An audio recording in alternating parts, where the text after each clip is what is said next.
నమస్తే, నేను Ashok. Welcome to ప్రజా చైతన్యం. ఏపీలో రాజకీయాలు చాలా హాట్గా కనిపిస్తున్నాయి. ఏపీకి సంబంధించి బడ్జెట్ సమావేశాలు జరుగుతున్నటువంటి నేపథ్యంలో గతంలో అప్పులకు సంబంధించి 14 లక్షల కోట్లు, 15 లక్షల కోట్లు, 20 లక్షల కోట్లు అంటూ చేసినటువంటి వ్యాఖ్యలకు భిన్నంగా నిన్న ఆర్థిక శాఖ మంత్రి గారు వైసీపీ ఎమ్మెల్యేలటువంటి ప్రశ్నకు బదులుగా సమాధానం ఇస్తూ వచ్చారు. 6,40,000 కోట్లు మాత్రమే అప్పులున్నాయి, కేవలం అది కూడా రాష్ట్ర విభజన జరిగినటువంటి 2014 నుంచి ఇప్పటి వరకు అంటూ కూడా క్లారిటీ ఇస్తూ వచ్చారు. ఇక మరోవైపు వైఎస్ వివేక హత్యకు సంబంధించి చాలా పెద్ద ఎత్తున చర్చ జరుగుతుంది. వైఎస్ వివేక హత్యకు సంబంధించి ఎవరైతే సూత్రధారులు ఉంటారో వాళ్ళందరూ కూడా ఒక్కొక్కరుగా మృతి చెందుతూ వస్తున్నారని చెప్పేసి ఆ మృతులన్నీ కూడా అనుమానాస్పద మృతులు అంటూ కూడా టీడీపీ ఆరోపిస్తుంది. అవన్నీ కూడా మళ్ళీ తిరిగి జగన్మోహన్ రెడ్డికి అంటబెట్టే విధంగా జగన్మోహన్ రెడ్డి ఇవన్నీ చేపించారనే విధంగా కూడా కొన్ని మీడియా ఛానల్స్ కావచ్చు, లేదంటే కూటమికి సంబంధించినటువంటి వ్యక్తులు కూడా మాట్లాడుతున్నారు. అయితే నిన్న కేబినెట్ సమావేశం జరిగినటువంటి నేపథ్యంలో కేబినెట్ సమావేశంలో ఈ యొక్క వివేక హత్యకు సంబంధించిన అంశాన్ని ఇటు పవన్ కళ్యాణ్ గారు అలాగే చంద్రబాబు నాయుడు గారు డిస్కస్ చేశారని, ఈ అంశం మీద మీరందరూ జాగ్రత్తగా ఉండాలని జగన్మోహన్ రెడ్డి క్రిమినల్ కాబట్టి అలాంటి క్రిమినల్ చర్యలకు పాల్పడతారు కాబట్టి తస్మాత్ జాగ్రత్తగా ఉండాలని చెప్పేసి ఎమ్మెల్యేలకు మంత్రులకు కూడా ఒక దిశానిర్దేశం చేశారంట చంద్రబాబు నాయుడు గారు. ఏపీ రాజకీయాల గురించి ఈరోజు ఇంటర్వ్యూలో మాట్లాడదాం. ఇంటర్వ్యూలో నాతో పాటు పార్టిసిపేట్ చేస్తున్నారు పొలిటికల్ అనలిస్ట్ కేఎస్ ప్రసాద్ గారు. ప్రసాద్ గారు నమస్కారం. నమస్తే అండి. ముందుగా వైఎస్ వివేక గారి హత్య జరిగింది చంద్రబాబు నాయుడు గారి హయాంలో, ఆయన ముఖ్యమంత్రిగా ఉన్నప్పుడు. ఆ తర్వాత ప్రభుత్వం మారిపోయింది, జగన్మోహన్ రెడ్డి గారు అధికారంలోకి వచ్చారు. ఆ తర్వాత సిబిఐ అంటారా, ఇక దాని మీద వాదనలు జరుగుతూ వచ్చాయి. ఒక్కొక్కరుగా కేసుకు సంబంధించిన సూత్రధారులు ఎవరైతే ఉంటారో ఒక్కొక్కరుగా చనిపోతూ ఉన్నారు. అది ఆరోగ్యపరంగానా వయసురీత్యాన అనేది పక్కన పెడితే ఆ ప్రతి హత్యలకి వెనక ఎవరో ఉన్నారు. అది అవినాష్ రెడ్డా, జగన్మోహన్ రెడ్డా, ఇంకొకళ్ళ. సో నిన్న వాచ్మెన్ రంగయ్య చనిపోయారు, ఆయనకి సంబంధించి ఏదో ఆయనకి ఇబ్బంది ఉందని చెప్పేసి చెప్తున్నారు. ఏం చెప్తారు దీనికి సంబంధించి? వీటి వెనకాల జగన్మోహన్ రెడ్డి ఉన్నాడు నిజంగానే? ఇప్పుడు మీరు కూడా జర్నలిస్ట్ అండి, కొన్ని అబ్జర్వ్ చేసి మనం ప్రజలకు చెప్తే కొంచెం బాగుంటుంది. ఫస్ట్ ఆఫ్ ఆల్ నిన్న ఫైనాన్స్ ఇష్యూస్లో పయ్యవల కేశవ్ గారు ఇచ్చిన సమాధానం చూసుకోగలిగితే ఇన్నాళ్ళు వాళ్ళు చెప్పిన అబద్ధాలని బట్టలిప్పి నిలబెట్టినట్టే లెక్క. అసెంబ్లీ సాక్షిగా ఎంత కన్ఫైన్ అయ్యారు? 6,47,000కే కన్ఫైన్ అవుతావు. ఎక్స్ట్రా అప్పులు ఏవైతే చేశారో అది ఈలాయంలో ఇప్పుడు ఈ 9 నెలల్లో చేసిన అప్పును కూడా ప్రస్ఫుటించి చెప్పుకుంటూ విభజన అంటే 2014లో మనకి రాష్ట్ర విభజన ఉన్నప్పుడు వచ్చిన 1,37,000 కోట్ల అప్పు ప్లస్ జగన్మోహన్ రెడ్డి గారి ఆయంలో చేసిన అప్పు చూస్తే ఇటు తిప్పి లాస్ట్కి ఫిగర్ కన్ఫైన్ అయింది ఎంతకి? 2,34,225 కోట్లు కన్ఫైన్ అవుతా మిగిలింది వీళ్ళు చేసిందే. అవును. సో ఆబ్వియస్లీ ఏదైతే చెప్పారో కార్పొరేషన్ల త్రూగా ప్రపంచం తెరబడిపోయింది అన్నీ చెప్పుకుని వచ్చి 1,05,355 కోట్లు మాత్రమే కార్పొరేషన్ త్రూగా చేశారని చెప్పుకుంటూ వచ్చి లాస్ట్కి చేతులు ఎత్తేసారు. అంటే వీళ్ళు ఏవైతే అబద్ధాలు చెప్పుకుంటూ కాలక్షేపం చేసుకుంటూ వచ్చారో, ఆ నిర్మలా సీతారామన్ గారు పార్లమెంట్ వేదిక రఘురామకృష్ణరాజు గారి ప్రశ్నకి సమాధానం చెప్పింది ఇదంతా అథెంటికేషన్ అయిపోయింది. నేను ఎప్పుడు చెప్పేది ఒకటే కదా, బడ్జెట్ సమావేశాల్లో తప్పించుకోలేరు. ఈ తెప్పలగలు రాసేసిన 14 లక్షలు లేదా చిన్నపరం చేసి గవర్నర్తో 10 లక్షలని అబద్ధాలు చెప్పినా, లేదంటే తలాతోక లేకుండా పవర్ పాయింట్ ప్రజెంటేషన్లు ఇచ్చి ప్రజల్ని మసమరైజ్ చేద్దాం అనుకుని ఊంచుకున్నా సరే వాస్తవానికి దగ్గరగా యాక్యురేట్ ఫిగర్స్ అనేవి books of statistics, reserve bank data and budget సమావేశాల్లో కేంద్ర రాష్ట్ర ప్రభుత్వాలు పెట్టిన బడ్జెట్లో క్రిస్టల్ క్లియర్గా ప్రజలకు వస్తుంది ఆన్సర్. అదే జరిగింది. అపోజిషన్ లేదు కాబట్టి ఎవరికి అర్థం కాని భాషలో ఆ నిర్మలా సీతారామన్ అండ్ శశి థరూర్ ఇంగ్లీష్లో చెప్పినట్టు ఈయనేమో మెలోటిక్గా చెప్పేసినా సరే ఇవాళ ప్రశ్నోత్తరాలని ఈ అసెంబ్లీ సెక్షన్స్లో బడ్జెట్కి సంబంధించిన అంశాల్లో తప్పించుకోలేరు ఎవరు. That's what is finally happened. ఇది ఎప్పుడైతే చర్చనీయం అవసరం అవుతుంది అనగానే ఈ భౌగోళికలందరూ ఒకటి డైపర్ వేసుకుని ఒకటి పౌడర్ రాసుకుని ఇంకోటి పెట్రోల్ బంక్ కూడా తగలడ్డారు. ఇవాళ ఈ సేమ్ తపేలా బ్యాచ్ మళ్ళీ కూర్చుని అనవసరమైన విషయాలు. ఇప్పుడు రంగయ్య చచ్చాడు, వాడి ఫోటో ఎలాంటి పెట్టుకుని వాళ్ళు డిబేట్ చేస్తారు చూడండి. మాస్క్ పెట్టుకుని వాడు చావు బతుకుని మధ్యలో సస్తున్నాడు అన్నది వాళ్ళు చెప్తూనే ఈయనెవడో చంపేశారంటారు. హాస్పిటల్లో ఉన్నాడు, అన్నీ ఉన్నాయి. జనరల్గా చచ్చిపోయినా సరే ఆ నేకంగా వీళ్ళు ఎవరో చంపేసినట్టు కథలు. ఎందుకంటే ఇప్పుడు డైలీ సీట్లో చూడండి, ముసిల్దో లేకపోతే వాళ్ళ అమ్మో సెల్లో అక్క ఎవరో విలన్ ఉంటారు, ఇంకెవరో పై వాళ్ళు ఉండరు. అలా వీళ్ళు ఏంటంటే జీవితాల తరబడి ఈ ముగ్గురు విలన్ వీడు అని పెట్టుకుని టార్గెట్ పెట్టుకుని వర్క్ చేస్తున్నారు. వాళ్ళకి వ్యవస్థల మీద గౌరవం ఉండదు, తర్వాత న్యాయ వ్యవస్థలు ఏం చేస్తున్నాయో పట్టించుకోరు. ఇప్పుడు ఉదాహరణకి బోరగడ్డ అనిల్ గడికి బెయిల్ వచ్చింది. బోరగడ్డ అనిల్ గడికి బెయిల్ ఇచ్చిన దానికి కూడా కోర్టుల మీద పడి వీళ్ళ దృష్టిలో ఏంటంటే మీడియా ట్రయల్ ప్రకారం వాళ్ళకి ఉరిశిక్ష చేసేయాలి. అడిగి వీళ్ళ ప్రకారం అడిగి ఉరిశిక్ష చేసేయాలి. అది వేయకుండా గౌరవ న్యాయస్థానాలు ఈ ఇఫ్స్ అండ్ బట్స్ అన్ని కన్సిడర్ చేస్తూ వాళ్ళు కన్విన్స్ అయితేనే కదా బెయిల్ ఇస్తారు. ఇప్పుడు కొన్ని కండిషనల్ బెయిల్ ఉంటాయి, లేదా ప్రతి వారం పోలీస్ స్టేషన్కి వెళ్ళి సంతకం పెట్టేలాంటివి. ఇవాళ ఇంత ప్రపంచంలో ఈ ప్రపంచంలో ఇప్పుడున్న పోలీస్ వ్యవస్థ పటిష్టమైన వ్యవస్థ అండ్ వాళ్ళకున్న సర్వేకలెన్స్ కెమెరాల్లోనూ పోలీస్ వ్యవస్థకు ఉన్న దృఢత్వం తెలుసుకోగలిగితే, ఎందుకు భూమాకిల ప్రియ ఆ ముసలిలో ఉన్న కిడ్నాప్ చేస్తే ఏమైంది? 18 నిమిషాలు చేసి పట్టుకున్నారు. అవును. ఇది పోలీస్ వ్యవస్థ ఒరిజినల్ పొటెన్షియల్.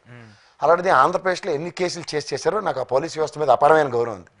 అలాంటిది ఎబ్స్కాండ్ అయిపోయి ఏడన్నాడో తెలియదంటే నిన్న ఓ ఛానల్కి హ్యాపీగా ఇంటర్వ్యూ ఇచ్చాడు. మీకు అర్థమవుతుందా? సో ఇక్కడ వీళ్ళు ఏంటంటే ప్రతిదీ చూడండి, ప్రతి మీడియా హౌస్కి ఒక లీగల్ టీం ఉంటుంది. వాళ్ళ కోర్టు కేసులు ఏమున్నాయి అవున్నాయి. వీళ్ళు ఏంటంటే కర్నూలులో కేసు ఎల్మే పడినప్పుడు 3వ గంటకి తెలియకుండా మేనేజ్ చేసింది. వెంకయ్యనాయుడు గారిని ప్రెసిడెంట్ చేసేస్తామని చెప్పిన దీంట్లో ఓ చిన్న కేసులు పడ్డాయి కర్నూలులో. అప్పుడు ఎలా మేనేజ్ చేశారో ఇప్పుడు అలాగే. అప్పుడు మిగిలిన వాళ్ళ ఇగ్నోరెన్స్తో మీకు ఎప్పటికీ 3వ గంటకు అనుమానం రాకుండా పని కానిసుకుని వచ్చారు. ఎవరెవరు సహకారాలు అందించారు అందరికీ తెలిసిన విషయమే. ఇప్పుడు ఈ విషయాలకు వచ్చారు బాధ అన్నమాట. అయ్యో మేము కవర్ చేయలేపాం, ఇప్పుడు ఈ ఇష్యూని పాపప్ చేసేయాలని చెప్పి తగులుకున్నారు. ఇప్పుడు అందుకని ఈ కేసుని ఎత్తుకున్నారు. ఇప్పుడు వాళ్ళు ప్రతిదానికి ఒక ప్రత్యామ్నాయం క్రియేట్ చేస్తారు. తెప్పలాగలు చూసుకోండి, జీవీ రెడ్డిని ఎప్పుడైతే ఇచ్చేసారో టక్కన ఇష్యూ తీసుకొచ్చారు, ఆ పోసాన్ని ఎత్తుకుని లోపలికి వెళ్ళిపోయింది ఇష్యూ. దాంతో పెద్ద డిబేట్ టాపిక్ చర్చ. దాన్ని కవర్ చేయడానికి 17 మంది మనోభావాల కేసులు పెట్టుకుని తిరుగుతుంటారు దేశం రాష్ట్రం అంతాను. ఇలా పక్కదారి పట్టించడంలో సిద్ధహస్తులు అయిపోయిన వాళ్ళకి అసలైన విషయాలు ఎక్కడ చర్చించబడతాయి.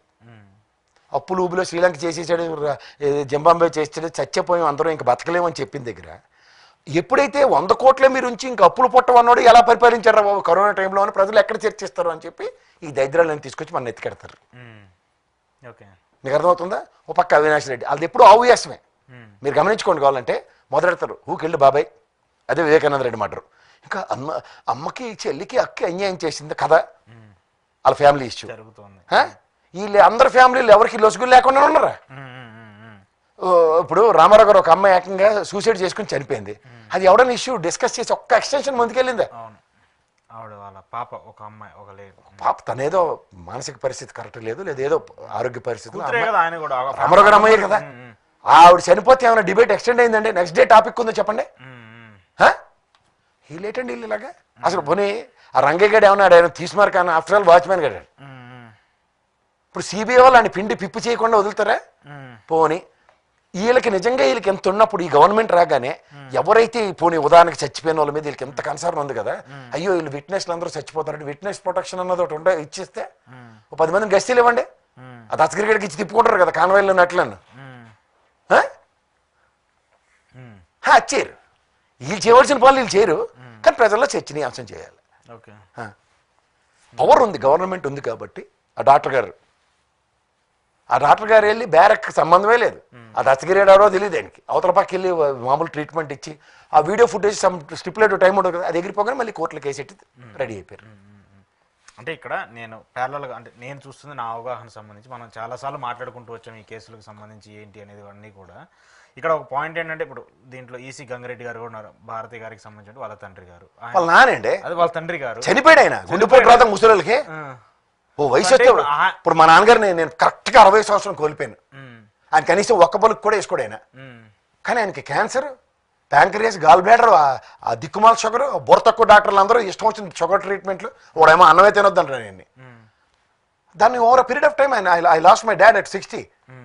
అదేంటిది యంగ్ ఏజ్లో చనిపోయారు అని నేను డాక్టర్లతో పోరాటాలు కత్తెట్టుకుని తిరిగితే ఎప్పటికో వద్దు అది. అంటే సాధారణ ఆరోగ్య ఇబ్బందులు ఉన్నా లేదంటే ఆరోగ్యానికి సంబంధించిన ఏ సమస్యలు ఉన్నా కూడా వాళ్ళు they are not take it easy. ఏది జరిగినా కూడా హత్య చేశారు, చంపేశారు, లేదంటే ఇంకొకళ్ళు ఏదో చేశారు అని చెప్పేసి మాట్లాడుతూనే ఉన్నారు. దీనికి ఈ ఇష్యూకి సంబంధించి చూసుకుంటే అలాగే ఇప్పుడు ఉన్నటువంటి వాచ్మెన్ రంగయ్యకి సంబంధించి అతను ఆయనకి ఏ హెల్త్ కారణాలు ఉన్నాయో తెలియదు, ఆయనకి సంబంధించిన చనిపోయింది. దానికి సంబంధించి గత ప్రభుత్వంలో జగన్మోహన్ రెడ్డి సెక్యూరిటీ ఇచ్చాడు, 2+2 గన్మెన్ ఇచ్చారు. కూటమి ప్రభుత్వం వచ్చిన తర్వాత వీళ్ళు సెక్యూరిటీ కల్పిస్తూ వచ్చారు.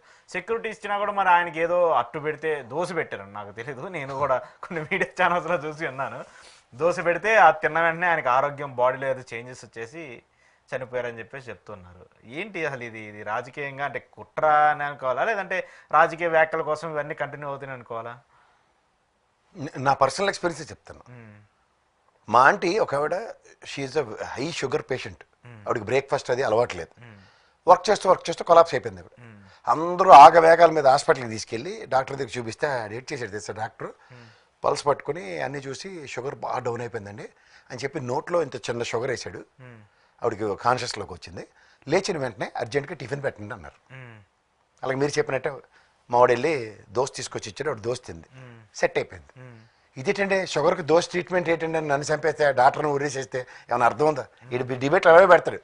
అదేంటే అంత కష్టపడి అంబులెన్స్లో తీసుకెళ్తే దోష పెట్టారు ఏంటంటే షుగర్ డౌన్ అయిపోయింది, షుగర్ నోట్లో వేసి ఇంత అట్టు పెడితే సెట్ అయిపోయింది. దానికి అలాంటి కార్యక్రమం డాక్టర్ అయితే ఎత్తుకుని ఉంటాడు. ఓకే.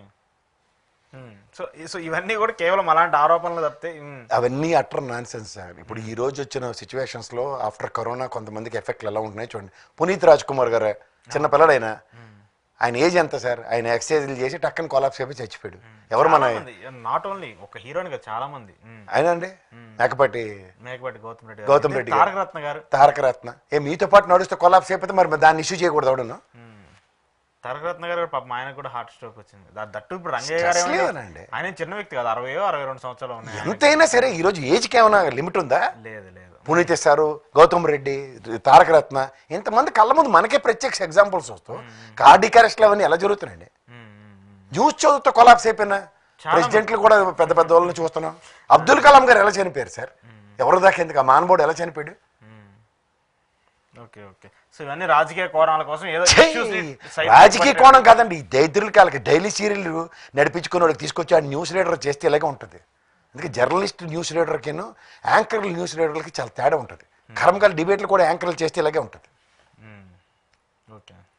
ఊరోళ్ళందరినీ గదమాయించి నీకు లా డిగ్రీ ఎవడిచ్చారా, ఎవరికైనా చదివారో అని గాళ్ళు గదమాయించడం కదా. ఈ డిగ్రీ ఎవడిచ్చాడు ఆయన పట్టుకోవాలి ఫస్ట్.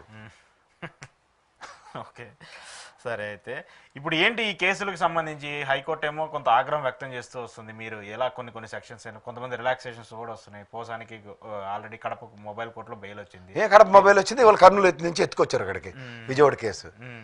దీని మీద రేపు హైకోర్టు దీని మీద ప్రాపర్గా ఇలా ఒకే కేసు సంబంధించి 17 ఎలా పెడతారు ఇవన్నీ గట్టిగా మొట్టకే గౌరవ న్యాయస్థానాలు హైకోర్టు కానీ సుప్రీంకోర్టు కానీ మొట్టకే లేచేదాకా ఇక్కడ ఏం జరగదు. ఈవెన్ పేర్ని నాని గారికి కూడా కొంచెం రిలాక్స్, వాళ్ళకి బెయిల్ వచ్చింది. ఇవన్నీ కేసులు కోర్టు కూడా అవుతుంది. మీరు ఏం కేసు పెడుతున్నారు, ఏం సెక్షన్లు పెడుతున్నారు, దానికి దీనికి కంపారిజన్స్ ఏంటి అనేది కూడా అడుగుతుంది. ఎందుకు ఎక్కడో దగ్గర ఆగుతుంది కదా సార్. ఇప్పుడు నదీ ప్రవాహం తుఫాన్లు అన్ని 2 రోజులు 3 రోజులు ఎడతెరిపి లేకుండా వర్షాలు కొట్టి ఆగలే. ఇప్పుడు 11 లక్షల క్యూసెక్స్ల పైన కృష్ణానదికి వాటర్ వచ్చి మొన్న ఆ తుఫాన్ ఆగిందా లేదా? జనజీవన స్రవంతి మామూలు అయిందా లేదా? అలాగే వీళ్ళు కూడా అడవాడి పడి ఎందుకంటే ఏ పని లేనప్పుడు ఏం చేయాలంటే వెనకటి కూడా చెప్పాడు చూడండి పిలితర కొడుకుడని. వాళ్ళకి ఇప్పుడు ఏమిటి ఈ దిక్కుమాల కేసులు, వాటిని ఎవరిని అన్ని భయం పెట్టి ఉద్ధరించి ఉద్ధరించి ఆడేదో న్యాయస్థానాల్లో ఎలాగోలో 4 రోజులు టైం పడుతుందని చెప్పి ఎలాగోలో ముందు జ్యుడిషియల్ రిమాండ్ ఇప్పించేద్దాం కార్యక్రమంలో ఉన్నారు. నాళ్ళు నడిస్తే చూద్దాం. 9 నెలల పొద్దయింది, 9 నెలలు ఇదే ఆడావిడి, ఇంకో 4 ఏళ్ళు 2 నెలలు ఎంత ఉంటుంది అది ఆడావిడ కూడా భరిస్తే తర్వాత కాలం అన్నిటికీ సమాధానం చెప్తుంది. కాలం చెప్తుంది. Okay okay. సో వైసీపీకి ఎందుకు సార్ వాళ్ళు దే ఆర్ నాట్ టార్గెటింగ్? ఇప్పుడు ఇన్ని విమర్శలు జరుగుతున్నాయి. ఇప్పుడు మనం ఇదే చూసుకున్నాం, అప్పులకు సంబంధించిన అంశం చూసుకున్నాం. ఇంత జరుగుతున్నా కూడా వాళ్ళు ఎందుకు ఫైట్ చేయలేకపోతున్నారు? ఏం చేయాలి సార్? బడ్జెట్ సమావేశంలో ప్రశ్న రూపంలో సమానం చెప్తే ఈ దిక్కుమాల డిస్కషన్ అవినాష్ రెడ్డికి ఇంకా జైలు పెట్టలేదేటి, సిబిఐ వాళ్ళు ఇలా పనిచేస్తే అలాగా, అదేంటి రంగయ్య చచ్చిపోయాడు, ఎలా చచ్చిపోతారు రంగయ్య అసలు నాకు అర్థమే కావట్లేదు. ఎవరో చంపేసి ఉంటారని మొదలెడితే మీరే చెప్తారు పక్కన గన్మెన్లు ఇచ్చారు అందరూ ఉన్నారు, అయినా సరే చచ్చిపోయాడంటే అట్టు పెడితే చచ్చిపోయారంటే అట్లో పాయిజన్ పెట్టారేమో అని ఈ కథలు వేస్తుంటే మనవాడు చేయగలుగుతాం సార్ దానికి. ఇప్పుడు డైలీ సీరియల్ ఉంటుంది, ఇంట్లో ఎంతమంది చూస్తారు మీ ఇంట్లో చెప్పండి? ఇంట్లో ఆడవాళ్ళందరూ దది చూస్తుంటారు. క్రికెట్ మ్యాచ్ వచ్చినప్పుడు మనకి ఎంత ఇబ్బంది ఉంటుందో తెలుస్తుంది కదా. వాళ్ళు రిమోట్ ఎవరు? ఇప్పుడు వెళ్ళి వాళ్ళ మధ్యలో నువ్వు వెళ్ళి క్రికెట్ మ్యాచ్ గురించి వాళ్ళకి చెప్పండి, ఏమవుతుంది అంత ఇసుగ్గింటారు. దిక్కుమాల మ్యాచ్ ఒకటి మన ప్రాణం మీద కనుక్కొని వాళ్ళు బాధపడి వెళ్తారు తప్ప అయ్యో పిల్లడికి వాళ్ళు సెలవు పెట్టుకుని మరి వచ్చాడు సినిమా మ్యాచ్ చూస్తాడు అదేంటి ఉండదు వాళ్ళకి. అలాగే వీళ్ళు కూడా సెట్ ఆఫ్ ఆడియన్స్ని ఎలా తయారు చేస్తున్నారంటే ఏదైనా సరే అవును వాళ్ళు కూడా డిబేట్కి వస్తారు. ఆ ముస్లింలు అందరూ చూడండి ఫస్ట్ సెంటెన్స్ ఆవేశం మొదలెడతారు టకా టకా అని. ఏంటంటే బడ్జెట్ సమావేశాలు అంటే చంద్రబాబు నాయుడు గారు విజనరీ అండి, ఆయన విజనరీలో వాళ్ళు పెట్టి బడ్జెట్ ఉంటుంది, అద్భుతాలు సృష్టిస్తాం. కానీ జగన్మోహన్ రెడ్డి చూడండి భయం పడిపోయి రావట్లేదు. బడ్జెట్ సమాధానాలు ఉంటాయి కదా, ఎందుకు హుకిల్డ్ బాబాయ్ ఈ 5 ఆన్సర్లు ఉంటాయి. అలా మాస్క్ ఏమైనా డాక్టర్ చచ్చిపోయాడు, నెక్స్ట్ నంద్యాలలో ఓ ఫ్యామిలీ చనిపోయారు ఆత్మహత్య చేసుకుని, ఆడ ఎమ్మెల్సీ గడు ఏమో డోర్ డెలివరీ చేశాడు, ఈ అమ్మ చెల్లికి అన్యాయం చేశాడు. ఈ 5 టాపిక్లే డిస్కషన్ నడుస్తుంటాయి మీరు చూసుకొని కావాలంటే. ఆవ్యాసం అదే. దీంతో ఏమవుతుంది ప్రజలకి ఈ ఇష్యూస్ అలా పాయింట్ అవుతూనే ఉన్నాయి, మళ్ళీ రిమైండ్ చేస్తూనే ఉన్నారు. ఈ బడ్జెట్ సమావేశాలు ఏంటి ఇంతంత ఏం తీసుకొచ్చినా వాళ్ళకి ఏటి ఎక్కదు, ఇది అలవాటు చేశారు. అంచేత మీరు నేను లేకపోతే ఎవడైనా సరే బయట నుంచి కానీ లేకపోతే వాళ్ళు ఏమని చెప్తారు చెప్పండి, మా అయితే సాక్షిలో కూర్చొని లబోదివ్వమంటారు వాళ్ళు. లేదా సోషల్ మీడియాలో ఎవడో మీలటోడో నలటోడో 4 డిబేట్లు పెడితే మాట్లాడతాం. మిగిలిన వాళ్ళు ఇప్పుడు వాళ్ళు 10 మంది నిలయ విద్వాంసులు ఇప్పుడు పూర్వం చూడండి ఆల్ ఇండియా రేడియోలో అని ఉన్న నీలటోని ఫస్ట్ పాడరాని పిలుస్తారు. రాకపోయి రకాల అనివార్య కారణాల వల్ల ఆ ప్రోగ్రాం రద్దయింది. నిలయ విద్వాంసులు వాద్యం అని పాప పేరు కూడా చెప్పరు. ఆవిడొచ్చి వైలనో లేకపోతే వేణో వాయించుకుని పోతాడు. అలా వీళ్ళు కూడా కలిపడిపోయి రెడీగా ఉంటారు. సార్ ఏముంది అదే కదా సార్, ఫస్ట్ 20 నిమిషాలు మీరే చెప్తారు, మిగిలింది మేము అందుకుని అంతేగా అంటవే కదా అని రెడీ అయిపోతుంటారు. ఓకే, అసలు ఏంటి ఈ కేసుకు సంబంధించి ఇప్పుడు ఆల్రెడీ సిబిఐకి సంబంధించిన విచారణ అది ఇంకా కంటిన్యూ అవుతుంది. చంద్రబాబు నాయుడు గారు వచ్చారు, నెక్స్ట్ సునీత గారిని ఏదో చేస్తారు. వీళ్ళే క్రియేటింగ్ దట్ సునీత గారికి సంబంధించి ఏదో నెక్స్ట్ ఆమె జాగ్రత్తగా ఉండాలని లేనిపోని ఇంటెన్షన్ క్రియేట్ చేస్తున్నారు. అసలు ఈ కేసుకి ఒక సాల్వ్ అయ్యే సిచ్యువేషన్ ఉంటుందా ఈ కేసుకు? సుగాల ప్రీతి ఏమైందండి? ఇంతవరకు ఏం కాదు, చేతులు ఎత్తి వెళ్ళిపోయిందా సిబిఐ లేదా? వెళ్ళింది. అలాగే ఇది కూడా అవుతుంది. నేను 1,00,000 సార్లు చెప్పా. నేను ఇంకొకసారి మళ్ళీ అథెంటికేటివ్గా చెప్తున్నా. ఎట్లా అంటే ఆ డోర్ ఎరగొట్టి లోపలికి వచ్చారు 5గురు, అందులో 4 వేలు ముద్రలు చేతివి టాలీ అయ్యి 5వ వాడు ఎవడో ఈ రోజుకి దొరకలే. వాడే ప్రొఫెషనల్ కిల్లర్, నేను కాదు. సుధా సింగ్ మేడం గారు ఇచ్చిన రిపోర్ట్లో చూసుకోమనండి. It's a professional robbery and murder, brutal murder. ఈ రెండింటి సారాంశమే వివేకానంద రెడ్డిది. దాంట్లో ఎవడోడికి ఏ క్రిమినల్ ఇంట్రెస్ట్లు ఉన్నాయో చూసుకోమండి. పొలిటికల్ ఇంట్రెస్ట్ ఎస్టాబ్లిష్ అవ్వలే. ఆడెవడో రాధాకృష్ణ అన్నోడు బెంగళూరులో లావాదేవీల విషయంలో క్రిస్టల్ క్లారిటీ వచ్చింది. దాంట్లో there is no financial transactions involved. దాని మీద చచ్చిపోయేంత సిచ్యువేషన్స్ అట్రిబ్యూట్ అవ్వలేదు. ఆ డబ్బులు ట్రాన్సాక్షన్స్ సెటిల్ అయిపోయాయి. ఇంక మిగిలింది అంతర్గత ఫ్యామిలీ తగ్గులే. ఆవిడ బాబు ఉన్నాడు, ఏది అమ్మాయి, అది ఆ అమ్మాయి ఇష్యూ ఎక్కడ చర్చనీయాంశం అవుతుంది? ఆవిడ అసలు ఇప్పుడు చెప్పాలంటే వివేకానంద రెడ్డి గారికి సంబంధించిన భార్య, నెక్స్ట్ ఆయన రెండో భార్య, ఎక్కడైనా మీడియా ముందుకు వచ్చి వాళ్ళు ఈ అన్యాయం జరిగింది మాకు న్యాయం కావాలని ఎక్కడైనా మాట్లాడుతున్నారా? ఈ మధ్యలో ఆడవాడు బ్యాచ్ గారికి ఎందుకు? నిజంగా సునీతమ్మకి అయితే కన్సర్న్ ఉంటుంది వాళ్ళ నాన్నగారు కాబట్టి. I'm not contradicting that. But ఎందుకు వీళ్ళందరూ ఎందుకు ఆవేశపడుతున్నారు? వాళ్ళ స్టేట్మెంట్స్ ఏవి? లేదు, ఆవిడైతే ఇంతవరకు పెద్దగా మాట్లాడలేదు దానికి సంబంధించి. పెద్ద ఏంటి అసలు మాట్లాడలేదు. ఈవిడ అసలు మాట్లాడలేదు. రెండో భార్య అదే స్టార్టింగ్ లో ఎప్పుడు ఒకసారి రియాక్ట్ అయ్యాను అంతే. చనిపోయినప్పుడు చక్కగా ఈహా ఫౌండేషన్లో పిల్లల్ని చదివించుకుంటే అక్కడ ఉంటుంది రామకృష్ణ అనుకుని. కానీ సునీత గారు కూడా ఇప్పుడు ఎందుకు సైలెంట్ అయిపోయారు దీనికి సంబంధించి? ఏముందండి, ఎవరిని ఎంతసేపు మీకు ఒక స్క్రిప్ట్ ఇస్తారు సినిమాలో నటించమని. అదేంటి అదేదో సినిమా ఉందండి ఒకటి, ఏమో తెలియదు, అదేదో రాసుకుని వస్తాడు. అలాగే చెప్పి నటించమని చెప్పిన తర్వాత అయిపోయింది. ఆ స్క్రిప్ట్ అయిపోయిన తర్వాత ఇంకేం చేస్తారు? ఎలక్షన్ స్క్రిప్ట్ అది. ఒక పక్క షర్మిల గారు, ఒక పక్క సునీత గారితో బొంబాడింగ్ లాస్ట్ 2 years బట్టి చేసుకున్న స్కెచ్కి మెటీరియలిస్టిక్ వేలో ఇవన్నీ తిప్పి చూడండి. సొగాల ప్రీతి కేసు ఎవరి టైంలో అయింది? చంద్రబాబు గారి గవర్నమెంట్ టైంలోనే అయింది. కానీ గొల్లెట్టింది ఎవరు? పవన్ కళ్యాణ్ గారు జగన్మోహన్ రెడ్డిని ఆడిపోసుకుంటూ. మళ్ళీ ఇక్కడ వివేకానంద రెడ్డి గారు మాటరు చంద్రబాబు గారి గవర్నమెంట్లోనే అయింది. గొల్లెట్టుకుంటూ ఆడిపోసుకుంది ఎవరిని? జగన్మోహన్ రెడ్డిని. పోనీ ఆయన ఏమైనా సిబిఐకి ఇవ్వద్దు అమ్మో అని ఏమైనా అక్కడ ఉన్నాడు? సిబిఐకి ఏంట్రా బాబు దరిద్రం అవుతుందని వదిలించాడు. ఓకే, కానీ పవన్ కళ్యాణ్ గారు అయితే వాట్ హీ స్టాండ్ టేకెన్ అనేది అది అర్థం కాకుండా ఉంది. అది రాజకీయ విమర్శలు అవుతున్నాయి, అసలు రాజకీయాల్లో స్టాండ్ తీసుకోవడం తెలిస్తే విమర్శలు అవుతున్నాయి అనేది అర్థం కావట్లేదు. ఏదో మాట్లాడగాలి, ఏదో చేసేసేయాలి, వెళ్ళిపోవాలి అన్న దగ్గర ఇప్పుడు ఓ పక్క నెపోటిజం మీద మాడతారు, వారసత్వ రాజకీయాల మీద. ఆయన ఇచ్చిన ప్రవచనాలు అన్నిటికీ విభిన్నంగానే వాళ్ళ నాగబాబు గారిని కూడా ఎమ్మెల్సీ నామినేషన్ ఏం చేశారు, మినిస్టర్ కూడా చేసేసుకుంటారు. ఇంకా మీరు అందరినీ మాట్లాడి ఆడిపోసుకుందేటి? ఒక పక్క బాబాయ్ అబ్బాయి శ్రీకాకుళం నుంచి, ఓ పక్క తండ్రి కొడుకులు కుప్పం నుంచి, ఇంకో పక్క వీళ్ళు మిగిలిన ఈ ఫ్యామిలీ కూడా కూటమిలో మిగిలిన ఎవరు? ఓ పక్క మళ్ళీ పురంధేశ్వరమ్మ గారు ఫ్యామిలీ పరంగా అటే. మీరు ఫ్యామిలీ రాజకీయాలు కుటుంబ పార్టీలు పెట్టుకుని మీరు నడిపించుకుని జనాలకు ప్రవచనాలు చెప్తే ఎవరు నమ్ముతారు? జగన్మోహన్ రెడ్డి అప్పుడు జగన్మోహన్ రెడ్డి గారి మీద కూడా ఇదే కదా ఆరోపణలు, వాళ్ళ బాబాయ్ ఎందుకు ఇచ్చాడు పెట్టారు. సో ఇవన్నీ రాజకీయంగా ఉన్న అంశాలు తప్పితే పెద్దగా ఇప్పుడు నేను ఎప్పుడు నేను బాబాయ్ పెట్టలేదు. వీళ్ళు ప్రవచనాలు చెప్పలే కదా. ఇప్పుడు పవన్ కళ్యాణ్ గారు నేను ఫ్యామిలీ రాజకీయాలకి వ్యతిరేకని, అలాంటి కుదరవు, హాట్ టూట్ అని. మా అన్నయ్య గారు రాజకీయ గురువు, ఈయన చేపట్టి నేను కాళ్ళు వేసుకుని చేతిలో చేసుకుని నడిచాను, ప్రపంచం తెరబెట్టింది మా అన్నయ్య అని ఆయన చెప్తుండే. ఇప్పుడు ఆయన చెప్పారు, ఆయన కూడా రాజకీయాల్లో ఉండి వెళ్ళిన వ్యక్తే కదా. ఏ రాజకీయాల్లో? ఏపీ ఒకసారి అన్నాను కథల, ఒకసారి ఏమో తమ్ముడు అని కథల. ఎవరో కనుక రాజకీయాలు అయితే చేస్తారు. వాళ్ళ కుటుంబం నుంచి ఎవరు వచ్చినా నేను ఉన్నానని వస్తుండే ఆయన. ఇప్పుడు అదే కాంగ్రెస్లో ఆయన కంటిన్యూ అయ్యాడా వాళ్ళ అన్నగారితో పాటు? మీరు చెప్పండి. అప్పుడు నమ్ముతాను నేను. ఒక రాజకీయాల్లో కాంగ్రెస్లో వాళ్ళ అన్న లెగసీని కంటిన్యూ చేసుకుంటూ, వారసత్వ రాజకీయాలు కాదు, స్వతంత్రంగా కష్టనిష్ఠూరు కాంగ్రెస్లో సైనికుడిగా పనిచేస్తూ తమ్ముడు పార్టీ పెట్టగానే ఆకర్షితుడే వచ్చాడు. ఇది చర్చించుకోవాలి రాజకీయాలు అంటే. వాళ్ళ కుటుంబంలో పార్టీ పెట్టగానే నేను నా ఆవశ్యకత అని వస్తున్నాడు ఆయన.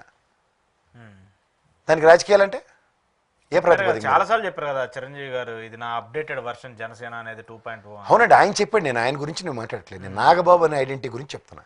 నాగబాబు ఏంటంటే రాజకీయాలను నేను ఎలా చూస్తానంటే, ఉదాహరణకి ప్రజారాజ్యం పార్టీ పెట్టిన తర్వాత చిరంజీవి గారు రాజకీయ అరంగేట్రం 18 మంది గెలిచి పార్టీని కాంగ్రెస్లో విలీనం చేసిన తర్వాత, అంటే నా ఉద్దేశంలో నాగబాబు గారు కూడా కాంగ్రెస్ మనిషిగా ఉంటూ, నాగబాబు గారు కాంగ్రెస్ ప్రస్థానం నడుచుకుంటూ వచ్చి తదనంతర రాజకీయాల్లో వాళ్ళ కాంగ్రెస్ ఎత్తుపోయింది ఆంధ్రప్రదేశ్లో. మా తమ్ముడు పార్టీ పెట్టినంటే నేను జనసేనలో ప్రభావితమై జాయిన్ అయ్యాను.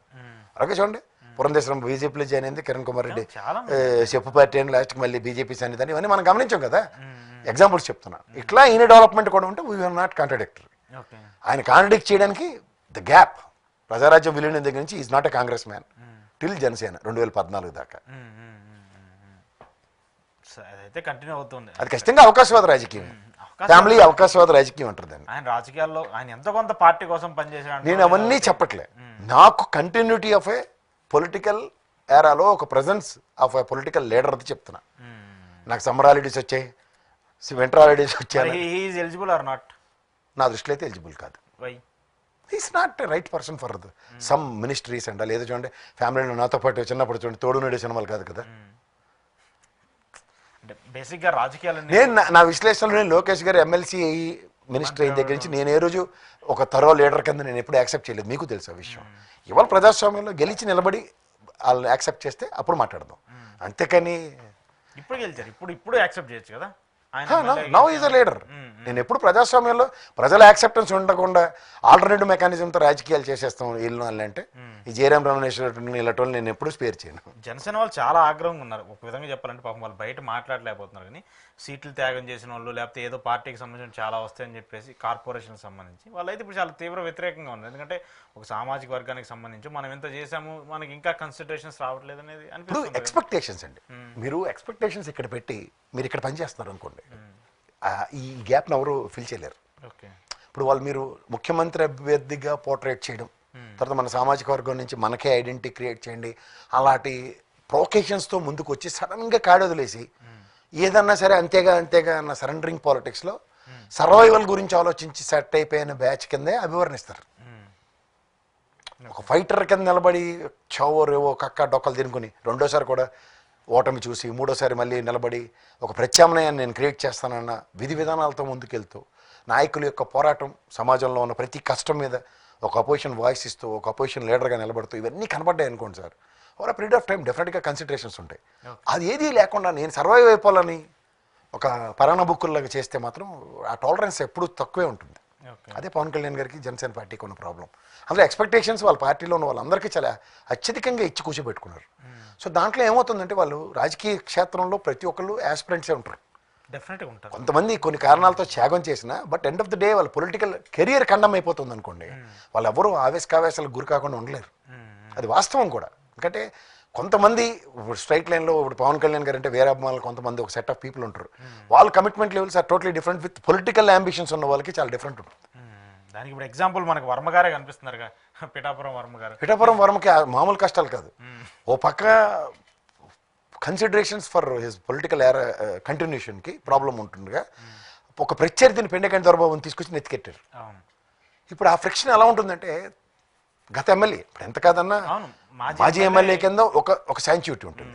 రెండోది అక్కడ సామాజిక వర్గ డామినేషన్ పవన్ కళ్యాణ్ పరంగా ఒక కన్సిడరేషన్ పెరిగింది అనుకోండి, ఫ్రిక్షనే కదా. ఇవాళ పవన్ కళ్యాణ్ గారు లేకపోతే ఆ నియోజకవర్గంలో ఇవాళ వర్మ గారికి ఉన్న క్రెడెన్షియల్స్ బిగ్ టీవీ బయటికెళ్ళి మేక పెడితే ఏం మాడుతున్నారు అందరూ విన్నాం, గమనించారా? ఆయన చెప్పారు, డైరెక్ట్గా చెప్పారు కదా. ఆయన ఎంతో కొంత ఆయన యాడ్ ఆన్ అవడం వల్ల పవన్ కళ్యాణ్ గారు గెలవడం కాదు, ద గెట్ మెజారిటీ అనేది వర్మ ఖచ్చితంగా ఉంటుంది. ఆయన గెలవడానికి కూడా ఆయనే కారణం అండి. ఆయన యాక్చువల్గా ఇప్పుడు పిఠాపురంలో వర్మ గారి యొక్క సాంద్రత అందరికీ తెలిసింది. It's proven track, proven candidate. ఉన్న వైఎస్ఆర్సీపీ వేవ్లో ఆయన ఓటమి ఇవన్నీ కొన్ని చూస్తే, కొన్ని నిజంగా చెప్పాలంటే తెలుగుదేశం ఉభయ గోదావరి జిల్లా కొన్ని కంచుకోట్లు అదొకటి, పిఠాపురం అంత తీసిపడేసేది కాదు. కానీ కొన్ని ఈక్వేషన్స్ నడుస్తున్నప్పుడు కొంతమంది యొక్క ప్రాబల్యం ఎలా సంతరించుకుంటుందన్నో అని చూసుకున్నప్పుడు ఇప్పుడు ఏమవుతుందంటే కళ్ళ ముందు ఒక పార్టీ, ఉదాహరణకి తెలుగుదేశం అన్నది it is there and it is established from 1983 నుంచి అక్కడ ఉంది. ఎగ్జాంపుల్ చెప్తున్నాను. ఈ జనసేన పార్టీ రీసెంట్ పాస్ట్లో డెవలప్మెంట్లో ఒక డెకేడ్ తెలుగుదేశం ప్రెజెన్స్ లేకుండా చేసినట్టే కదా. దొరబాబు గారు ఒక 5 ఏళ్ళు, ఇప్పుడు ఉదాహరణకి పవన్ కళ్యాణ్ గారు ఇంకో 5 ఏళ్ళు. ఒక ప్రెజెన్స్ లేనప్పుడు ఒక వ్యక్తి నిలదొక్కుకోవడానికి ఎంత కష్టం అవుతుంది? చాలా కష్టం. అది పార్టీని కూడా నిలబెట్టుకోవడం చాలా కష్టం అవుతుంది. అసలు ఇంకా అక్కడ కనుమరుగు అయిపోవడం ఒక ఆ, అంటే షేడ్ అవుట్ అవుతుంది. ఆ షేడ్ అవుట్ అయ్యే పరిస్థితుల్లో ఉన్నప్పుడు లోకల్ లీడర్స్ యొక్క వాళ్ళ మైండ్ సెట్ చాలా డిఫరెంట్గా ఉంటుంది కదా. అది వరం గారికి ఖచ్చితంగా ఆ విషయంలో కన్సిడరేషన్ ఇవ్వాలి. హీఈస్ వెరీ ఆయన చాలా స్ట్రగుల్ అవుతున్నారు పార్టీ, ఎందుకంటే అధికారంలోకి వచ్చి 10 నెలల ఆల్మోస్ట్ క్లోజ్ అవుతూ వచ్చింది. అయినా కూడా ఎక్కడ కూడా కన్సిడరేషన్, ఆయన ఏదో మళ్ళీ అసంతృప్తిగా ఉన్నారు, రాజీనామా చేస్తారనేది కూడా చూస్తున్నారు. చూద్దాం సార్ దీనికి సంబంధించి ఎలా ఉంటాయి. థ్యాంక్ యూ ప్రసాద్ గారు, థ్యాంక్ యూ వెరీ మచ్. ఇది ఈరోజు కేఎస్ ప్రసాద్ గారితో స్పెషల్ ఇంటర్వ్యూ. చూస్తున్నానండి.